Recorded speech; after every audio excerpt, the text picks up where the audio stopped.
yang diakui dibunuh dalam perjalanan dari kilometer 50 menuju Jakarta.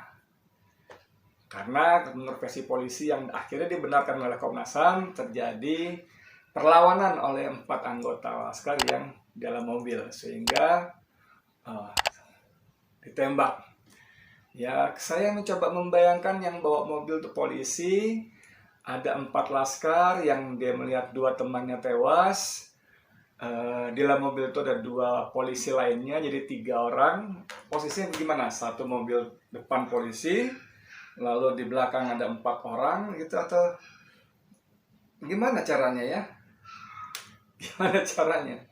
Kemudian terjadi ditembak, dan Komnas HAM juga menggunakan istilah tegas dan terukur gitu loh. Persis seperti yang dipakai oleh polisi, oleh Kapolda Metro Jaya Fadil Imron pertama kali menyampaikan press conference soal ini pada Senin siang harinya, tanggal 7 Desember. Saya benar-benar terganggu. Bayangan ya, ada di Tempo saja, saya bacakan saja. Ini ada kalimat-kalimat begini. Peristiwa di kilometer 50 juga belum terlalu terang. Saat tiba di rest area, Dedi melihat ke-4 anggota laskar yang hidup tengkurap di belakang mobil Chevrolet. Ia melihat 2 tubuh anggota lain dipenuhi darah, tapi mereka terlihat bergerak. Jadi si sopir derek ini melihat ada 2 tubuh yang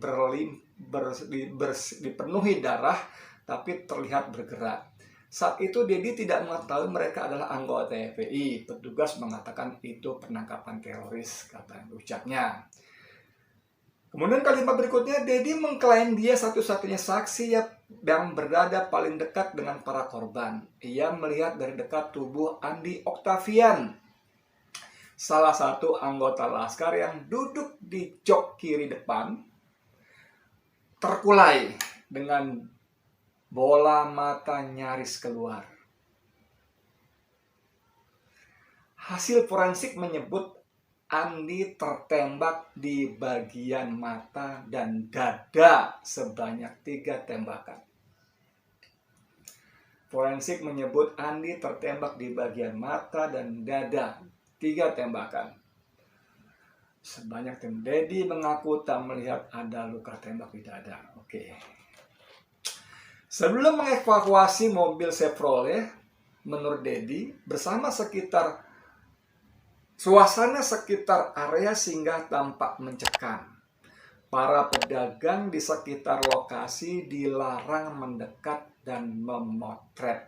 Ini sama dengan yang saya temukan kesaksian oleh pemilik warung di sekitar lokasi. Rest area kilometer 50, sama penjelasannya ya. Kemudian para pedagang di sekitar lokasi dilarang mendekat dan memotret, sama seperti yang saya dengar juga. Jalur masuk rest area ditutup petugas, mereka bahkan melarang polisi dan polisi lain mendekat. Kata petugas, ini bukan urusan wilayah, ini urusan negara, ujar Dedi. Jadi begitu kata Dedi, si sopir mobil derek yang dipanggil untuk mengangkut Chevrolet akhirnya. Mengendarai mobil derek tarik, Dedi mengekor hingga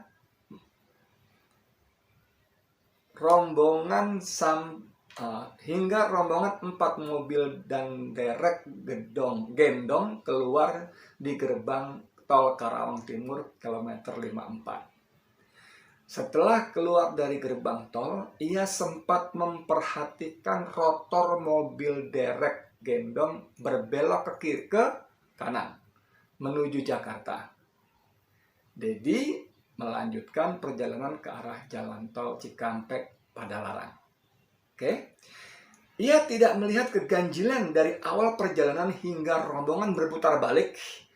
Saya juga tidak mendengar suara letusan senjata api. Dia tidak melihat keganjilan dan tidak mendengar suara letusan senjata api. Jika ada perkelahian dalam mobil, kata dia, rombongan mobil di depan seharusnya mengayun ke kiri atau ke kanan. Tak ada yang aneh pada perjalanan dini hari itu.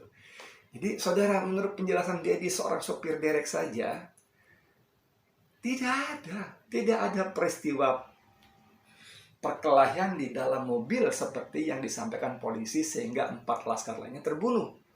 Karena masyarakat sangat wajar kalau itu terjadi dalam perjalanan sebuah kendaraan di jalan tol, apalagi tentu mobil akan oleng tuh, ke kanan, ke kiri, mobat mabit lah gitu kalau kata bahasa sehari-harinya.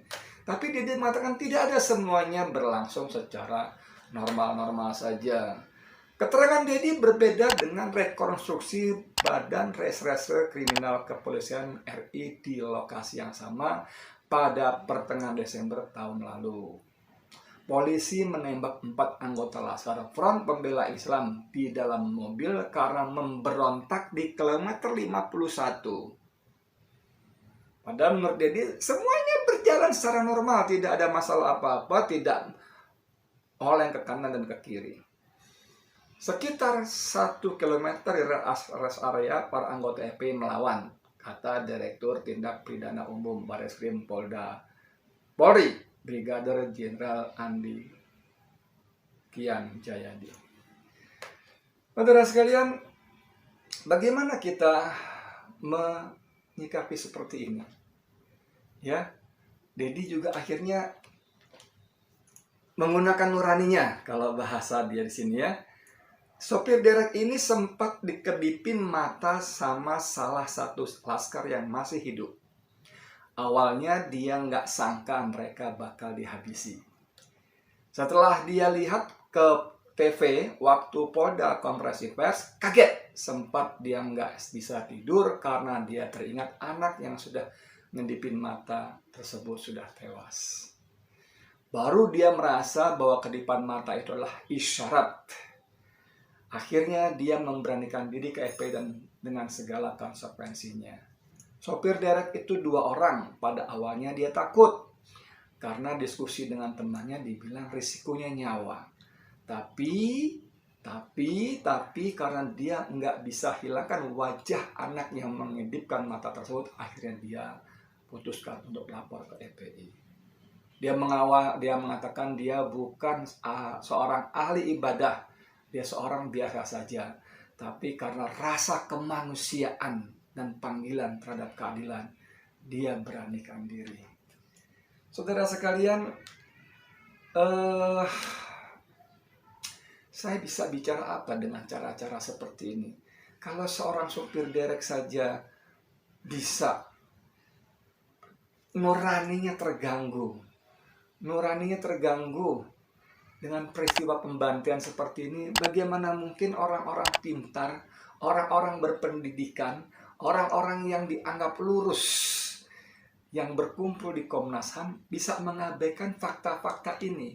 Dan sungguh-sungguh benar-benar membuat saya terganggu adalah dalam laporannya disebutkan bahwa mereka tidak menyebut sama sekali adanya penyiksaan, saudara.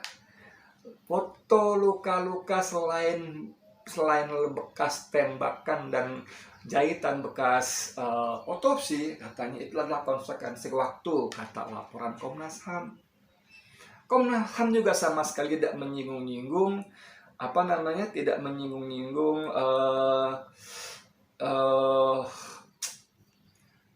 otopsi. Kenapa harus diotopsi?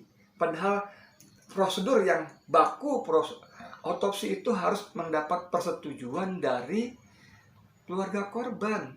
Dan itu tidak ada persetujuan sama sekali. Dan foto-foto yang beredar menyebutkan jahitan bekas otopsi itu sangat mengerikan, melintang dari atas ke bawah. Saudara sekalian, saya benar-benar terganggu. Bagaimana mungkin Komnas HAM tidak menyebut ini penyiksaan? Ini ya, saya bacakan saja ya, anak-anak ini ya. 1. Andi Oktavian mengalami bengkak dan lebam pipi bagian kiri, luka tembak di mata kiri, 3 luka tembak di bagian kiri, kulit bagian punggung melepuh, lecet di bagian kepala sekitar 5 cm, kulit bagian pantat melepuh.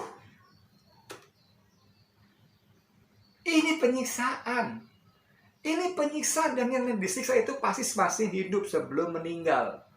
Di mana? Itu yang sempat kemarin beredar istilah penyebutan rumah penyiksaan yang kemudian dibantah habis-habisan oleh Komnas HAM.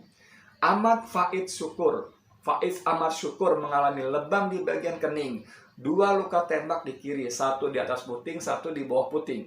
Ada warna kehitaman di luka tembak yang menurut para ahli forensik, luka kehitaman itu adalah residu mesiu yang ditembakkan dari jarak amat dekat. Luka tembak di paha kanan, jahitan di bagian leher, luka tembak di tangan kiri. Muhammad Reza mengalami pipi dan kening bengkak, lebam, dan menghitam. Ini kenapa? Ini pukulan benda keras, saudara. Lalu tangan kiri melepuh, darah masih keluar dari bekas luka di bagian belakang, dan kemaluan bengkak dan melepuh. Ini penyiksaan, semua penyiksaan. Tidak mungkin hanya karena proses waktu.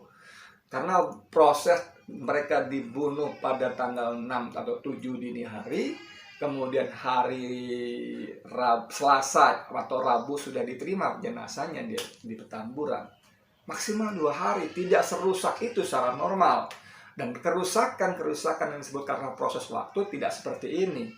5. Lutfi Hakim mengalami hampir semua kulit belakang melepuh. Hampir semua kulit belakang melepuh.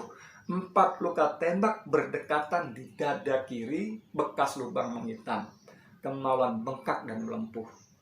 6. Ahmad Sofyan alias Ambon mengalami 2 luka tembak di dada kiri, kemaluan bengkak dan melepuh. Ini penyiksaan. Ini penyiksaan. Bagaimana mungkin Komnas HAM tidak menyebut sama sekali ada penyiksaan? Hanya disebutkan proses waktu. Proses waktu. Hanya disebutkan proses waktu saja. Bagaimana mungkin ceritanya bisa begitu? Wahai Khairul Anam dan kawan-kawan, apa yang terjadi dengan kalian? Apa yang terjadi dengan kalian? Kalau Dedi seorang sopir mobil derek saja nuraninya tersentuh, dia tidak bisa melupakan wajah anak yang mengedipkan mata memberi isyarat pada dia. Kalian orang-orang terhormat, orang-orang pandai, bisa mengabaikan fakta-fakta begini rupa. Astagfirullahaladzim. Sungguh sulit terima akal sehat saya. Saya kira nurani siapapun yang mengetahui foto-foto yang beredar, kemudian belakangan beredar juga video-video pendeknya, itu akan sangat terganggu dengan laporan Komnas HAM yang hanya menyebut 4 tewas, itu pun dengan pelanggaran HAM saja, bukan berat. 2 lainnya tewas karena baku tembak. Yang sampai hari ini pun FPI mengatakan dari awal tidak ada mereka bersenjata api, baik rakitan maupun senjata organik biasa, pabrikan. Tidak ada begitu. Tidak bisa berbuat apa-apa kita, karena semua ada pada mereka. Kekuasaan ada pada mereka, aparat birokrat pada mereka, semua dana-dananya semua ada pada mereka. Yang kita bisa lakukan hanya berdoa. Berdoa semoga Allah membukakan situasi kebenaran dengan terang benderang, dan semoga Allah menghukum para pelakunya, para pemberi perintahnya. Kezaliman ini harus dihentikan, saudara. Tim pencari fakta independen harus dibentuk.